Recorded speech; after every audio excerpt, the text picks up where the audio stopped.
Bonjour et bienvenue sur la chaîne Ananda, bien-être et développement personnel. Aujourd'hui, pour cette première vidéo, j'aimerais vous parler d'une glande très importante qui est la glande pinéale. Cette glande pinéale, qui est aussi souvent associée au chakra du troisième œil, se situe entre les deux yeux, ici. Donc nous allons découvrir aujourd'hui un peu plus sur cette glande et son importance dans le corps. Alors pour commencer, pourquoi cette glande s'appelle la glande pinéale? Tout simplement parce qu'elle a la forme d'une pomme de pin. C'est une glande qui est toute petite, elle fait 8 mm et elle se situe au centre du cerveau, au niveau de l'encéphale, donc c'est-à-dire exactement ici.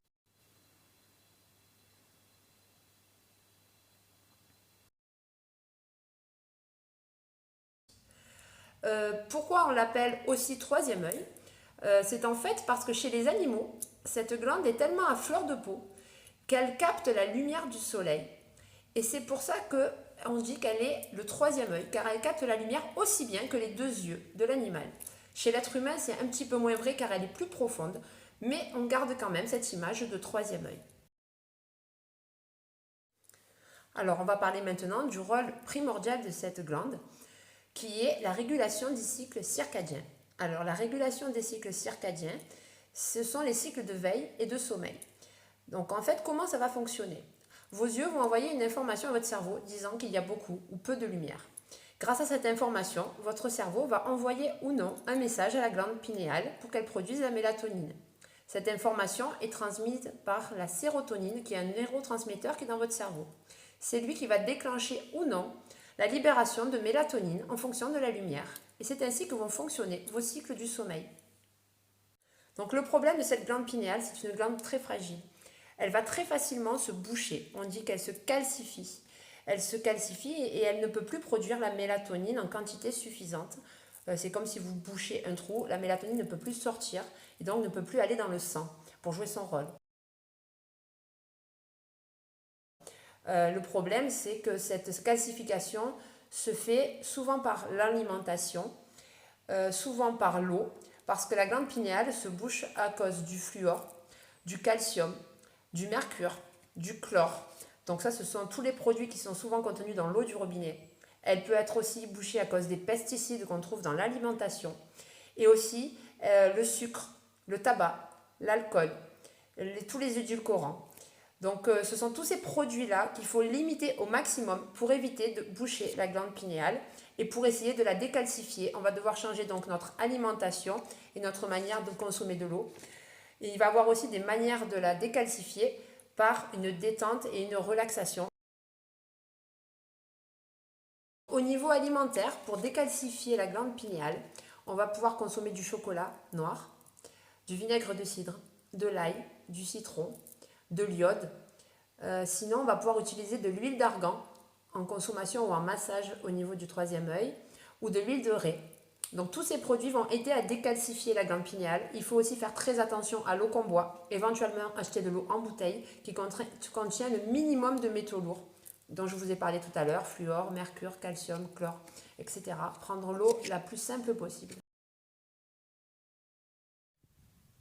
La sonothérapie, par l'utilisation de bols ou de diapasons et également de chants, peut aussi décalcifier la glande pinéale. Effectivement, quand on utilise des bols chantants,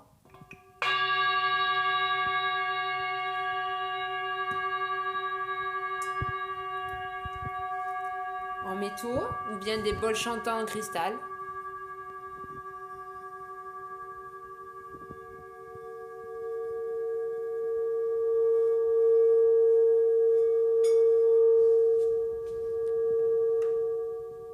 ou encore des diapasons thérapeutiques qu'on va appliquer directement sur la glande pinéale, les sons et vibrations des instruments vont permettre à la glande pinéale de se décalcifier.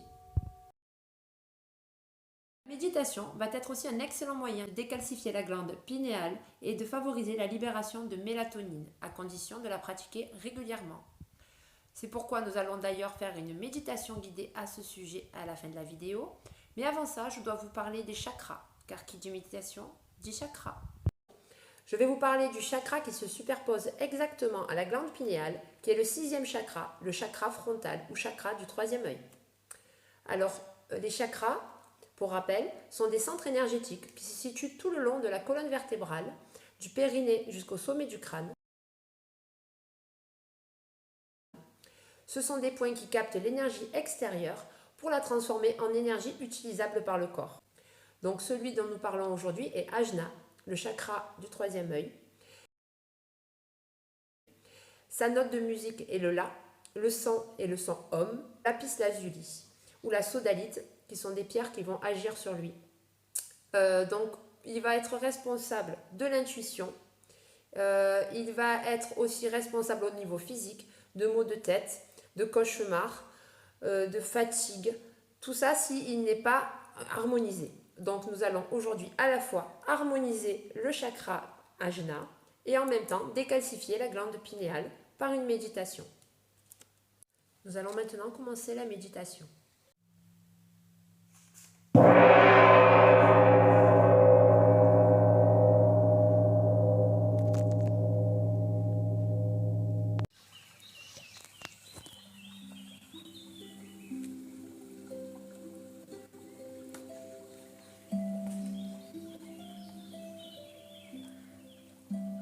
Vous allez fermer les yeux, vous relaxer, relâchez tous les muscles de votre corps. Vous commencez par les mollets, vous remontez ensuite les cuisses, le ventre et le dos, la poitrine, la gorge et ensuite votre tête. Tout votre corps est relaxé maintenant. Vous allez maintenant vous concentrer sur votre respiration. Vous allez inspirer profondément par le nez. Vous allez faire descendre l'air le long de votre poitrine jusqu'à votre ventre et gonfler votre ventre au maximum. Vous bloquez votre respiration quelques secondes et vous soufflez par la bouche tout l'air le plus profondément possible jusqu'à vider votre ventre entièrement. Vous recommencez une seconde fois. Vous inspirez profondément. Remplissez vos poumons et votre ventre d'air. Vous gonflez votre ventre et bloquez votre respiration. Puis vous soufflez à nouveau profondément jusqu'à expulser tout l'air qui est dans votre ventre par la bouche. Pour la troisième fois, nous allons inspirer par le nez, une longue inspiration et remplir le ventre d'air, le gonfler, puis bloquer la respiration. Et une dernière fois, vous allez pousser en soufflant l'air vers l'extérieur par la bouche, une longue expiration. À présent, vous allez reprendre une respiration naturelle. Vous fermez les yeux, s'ils ne sont pas déjà fermés, et vous imaginez, entre vos deux yeux, une lumière violette et bleue, une couleur indigo. Comme une tornade, cette lumière tourne entre vos deux yeux. Elle produit de la chaleur et de la lumière. Cette chaleur et cette lumière nettoient votre glande pinéale et harmonise votre chakra Ajna à chaque tour. Au plus elle tourne, au plus elle guérit toutes les souffrances de cette partie de votre tête. En tournant, elle grossit et est de plus en plus lumineuse et de plus en plus chaude. Elle vous fait de plus en plus de bien. Vous allez rester là à contempler cette lumière bleue qui tourne entre vos deux yeux. Vous inspirez profondément et vous expirez en prononçant le mantra.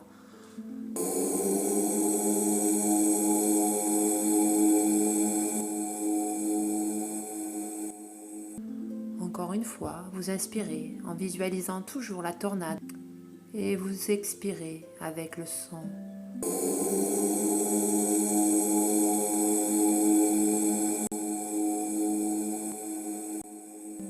Pour la troisième fois, inspirez.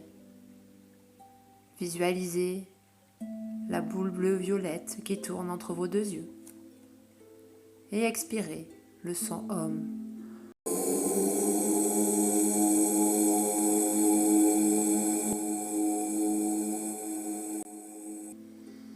Maintenant que vous êtes allongé et totalement détendu, que la lumière bleue est en vous, vous allez oublier la respiration. Vous restez concentré uniquement dans l'espace entre vos sourcils, un peu à l'intérieur du front. Là, vous voyez un espace où apparaît un écran blanc géant, comme un écran de cinéma. Sur cet écran apparaît une forêt pleine de vie, accueillante. Un chemin se dessine alors à l'intérieur de la forêt, et vous marchez sur ce chemin, à travers les arbres, les fleurs, les buissons. Pourtant, vous ne les voyez pas, car l'obscurité est totale. C'est une nuit sans lune. Votre pas est hésitant. Votre marche est lente. Vous percevez tout ce qui se déroule autour de vous de manière intuitive, sans la lumière du soleil ou de la lune. Vos yeux ne voient pas. Vous vous dirigez grâce au son, au toucher, mais surtout grâce à vos perceptions extrasensorielles. Vous continuez à évoluer ainsi, sans peur, dans cette immense forêt. Peu à peu, la végétation devient moins dense. Vous voilà maintenant dans une clairière. Vous la connaissez bien. Sans hésiter, vous vous dirigez vers le plus bel arbre, votre arbre ami. Vous pouvez communiquer avec lui, comme avec un être humain. Vous le saluez, vous la lancez dans vos bras. Vous sentez l'écorce contre votre corps. Vous sentez la sève qui circule, comme votre sang qui circule dans vos veines. Vous sentez son cœur qui bat, ses vibrations pleines d'amour et de force. Et lentement, vous confiez tous vos doutes à cet arbre ami.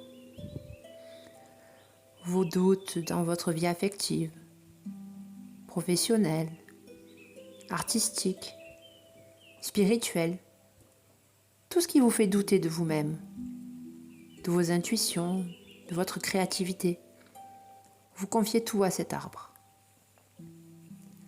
Cet arbre ami accueille tout cela et le transmet à la terre, par ses racines, afin que la terre le transforme en clarté pure.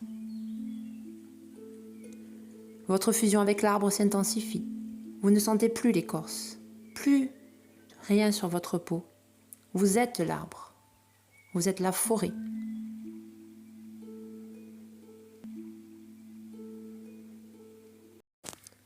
Lentement, vous reprenez conscience de votre respiration, de la présence de l'arbre.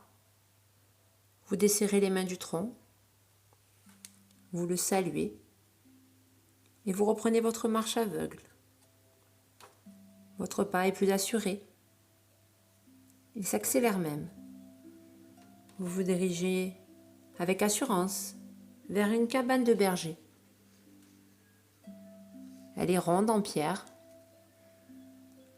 Vous pénétrez à l'intérieur. C'est comme un petit temple. Sur le sol, vous vous asseyez. Et au centre du temple, vous disposez une bougie allumée. Aussi, vous posez un petit cristal pur et transparent. Et un objet personnel auquel vous êtes attaché. Un objet de pouvoir ou de protection. Votre regard se perd dans le cristal magique et lumineux. Vous formulez une prière. Une forme apparaît au cœur du cristal. C'est votre guide qui se manifeste, prenant forme dans le cristal. Ce peut être un animal, un symbole, un être irréel ou vivant. Votre guide est maintenant devant vous, dans le temple. Vous le regardez attentivement. ouvrant votre cœur à sa présence. Votre guide vous touche alors et vous sentez une douce chaleur. Vous sentez qu'il est avec vous et qu'il vous protège. Puis l'image du guide devient floue. Vous le remerciez de sa présence et il se laisse inspirer par le cristal. Vous éteignez alors la bougie, ramassez le cristal et les autres objets et quittez le temple avec respect. Dehors, les premières lueurs du matin éclairent la petite cabane, la clairière. Votre arbre ami est là. Vous découvrez avec les yeux tout ce paysage que vous avez traversé dans l'obscurité. Vous retrouvez le chemin que vous avez effectué. Le soleil danse à travers les feuillages. Tous vos doutes se sont envolés. Lentement, vous revenez à la présence de votre corps allongé sur le sol. Vous amplifiez le souffle.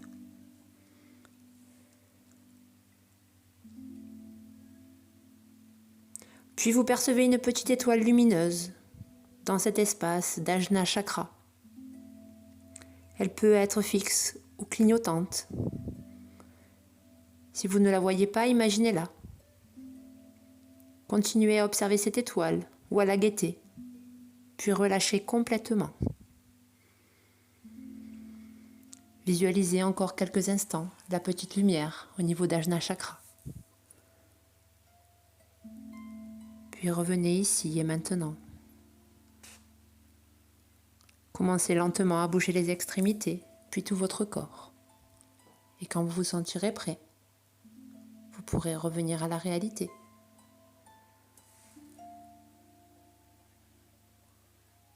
Voilà, cette vidéo est maintenant finie. J'espère que vous en avez appris un peu plus sur la glande pinéale et le chakra Ajna, et surtout que la méditation vous a fait du bien et aura bien nettoyé votre glande pinéale. N'hésitez pas à vous abonner et laissez vos commentaires si vous en avez ou des questions. Namasté!